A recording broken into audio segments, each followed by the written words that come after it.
Hello, me again. So I'm just going to go back now to the envelopes that we were working with. So as I say, we need to think about the magnets and the position of them. So if we open this flap up and open this flap down, we need to think about where we're actually going to put the magnets. So I'm going to put this bottom one back up because that's the one that's going to go in first, and then that one will go down on top of it. So I know that I need the magnet within this area to keep that flap in place. So I want it underneath here. Alright, I'm just going to mark it with a little O there.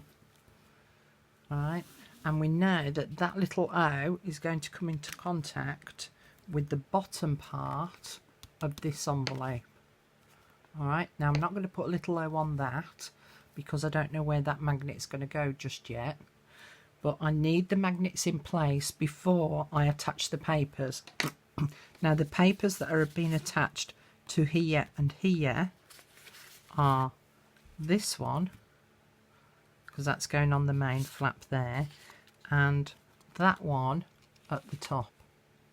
So I need the magnets in place before I can stick those two pieces of paper down. So what I'm going to do is I'm going to put the magnet on this top one up here. Now these are the magnets that I use from eBay, and it's a company called First for Magnets, and I'm using a 5mm diameter by 1mm thick N42 neodymium magnet, 0.3 kilogram pull. Alright, so I'm going to use one of those, and be careful because you can get your fingers trapped between any of the magnets, so please do be careful. And then instead of using a magnet at this side, I'm actually going to use a little metal washer that I've got as well. Alright, now I'm going to use my glossy accents for this because I find that it glues metal better, and so I'm going to put a little bit of glue up here, which is where my magnet is going to sit. Now I don't want it right close to the edge.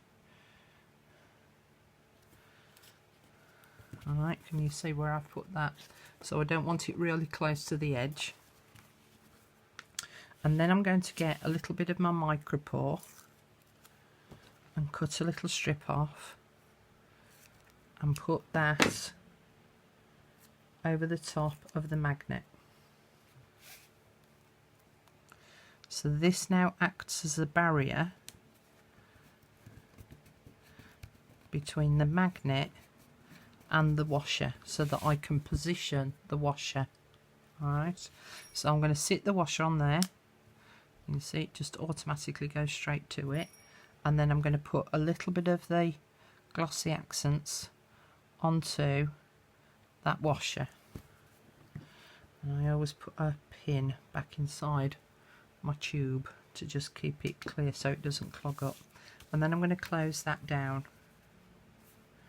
and just push on it a little, and then when I lift it up, you see the magnet is now held in place. Sometimes the washer is held in place, sometimes it doesn't do that, sometimes the washer stays in contact, but because I put the glue on, the glue therefore then leaves a mark on the envelope, so then I can actually put some more glue on there, remove the washer from up here and stick it where it should be. And again I'm going to put a little bit of micropore between the two. So now, I love that sound. I don't know what it is about that sound, but I just love it. But now you can see that those two are now in place, and now I can stick everything where it should be. So let's put these two on first to cover that magnet over. So I'm just putting glue around all the edge, and I'm using the collal glue because it's just paper to paper, and I like it because it doesn't form any ridges, whereas if I use the PVA tacky glue, that would leave ridges between the two layers of paper. because it's much thicker. So that's going to go on there.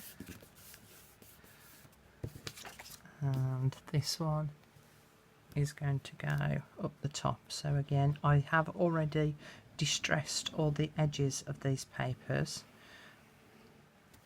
so that I could just stick them in place, because I didn't think you'd want to see me inking the edges of my paper. That would be just a touch boring. Okay. And now that is going to sit up there. And just make sure I've got it right on my envelope.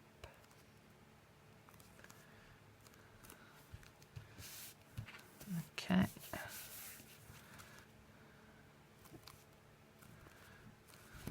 So then it's still got enough strength between the two to hold the magnet. If you were going to be using much thicker paper, you would probably be better off using a magnet and a magnet rather than just a metal washer. And you might at some point need to think about even more stronger bits of magnets. Now I'm going to just stick this one on because there's something that I want to show you in a sec, which is this outside edge one.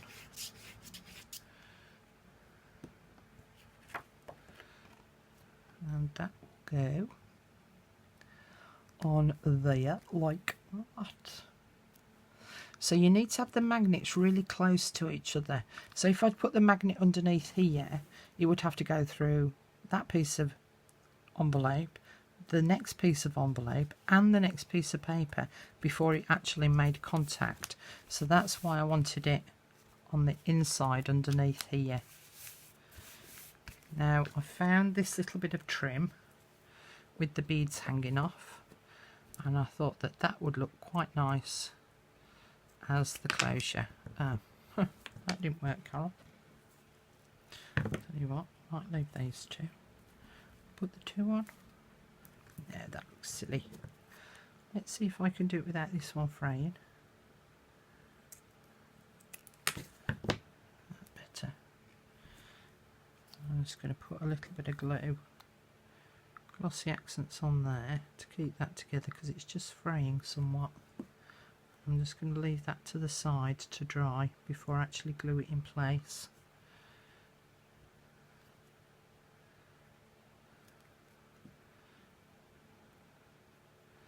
But I am going to stick that on there, so then I will be able to use that to lift the flap up. Now, on the original version, when you open this up and open it up that way, I had two flaps of paper that went across here. And so what I've done is I've cut two pieces of paper, and I've used my coffee dyed paper that I've done with the lace, and I've cut it to the width from this crease here to this crease here, so it's the same width as that, but I've just cut it fractionally less. So I'm going to butt it up with the edge over here on this side, and then you can see over here how much is overhanging. That's overhanging I'm going to fold behind. So in fact what I'm going to do is I'm going to just mark it with my pencil just on the outside edge, and I'm just going to get my scalpel and I'm going to do that.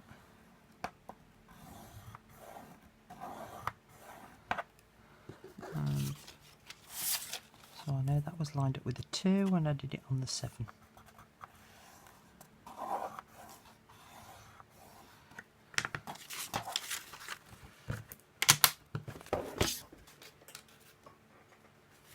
So if I now fold those on the crease marks that I just made,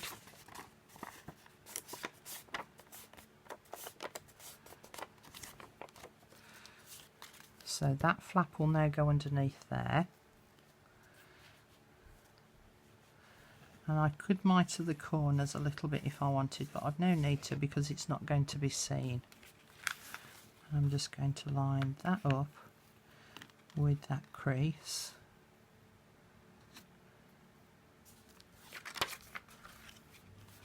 So that that now flaps over. And I'm going to do the same with this one. So there's the flap. So on the back side of the flap, I'm going to add some glue up to the crease.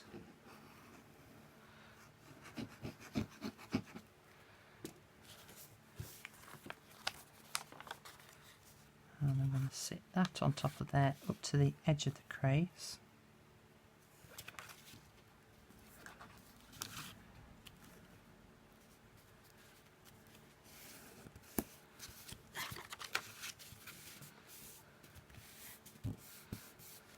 I'm going to glue that bottom bit on.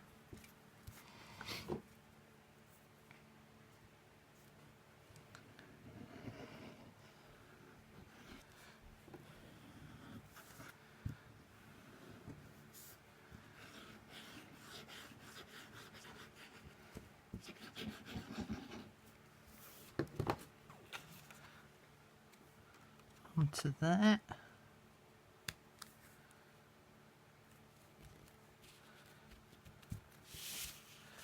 So then that can fold up and that can fold down, and there we go. So it folds up, it folds down, and then that folds out, and that folds out that way. Now when it comes to attaching this to the actual page itself, I'm just going to place glue on the back side. So on this side I'm going to place glue down here and down here, so it'll be down there and down there, so that when I attach it to the page it then also becomes a place for you to be able to tuck something, and it will come right the way down. So if you do a really big tag with a fancy edge at the top, and it can go under there and come right the way down, and then it adds an extra design element to that instead of it just being square on the page. And again, what I'm going to do is I'm now going to just paper clip that in place. Now on the original I did it on this side, and I just felt that the weight of this and that on that one page was just too much. What I could do is I could change that out from paper to card, but I'm actually going to put it on here because also I think that colour wise it goes better with the slightly darker coloured coffee paper anyway. And I'm just going to pin that in place with a paper clip so that I know that that's going to go there. And then, as I say, when this is dry, so that a little bit higher, so then that will then stick on there so that that becomes the little flap to be able to open it up. Okay, whew, I think I'm done. That was quite a big one, that one. On the next video I will show you what the magazine version looks like when I've put all that together, and you'll see this as well with this glued in place. So that's it for this one. So there's 3 videos for this particular technique. Persevere with it, it's worth it in the end, and I'll see you on the next one. Hope you're enjoying it so far anyway.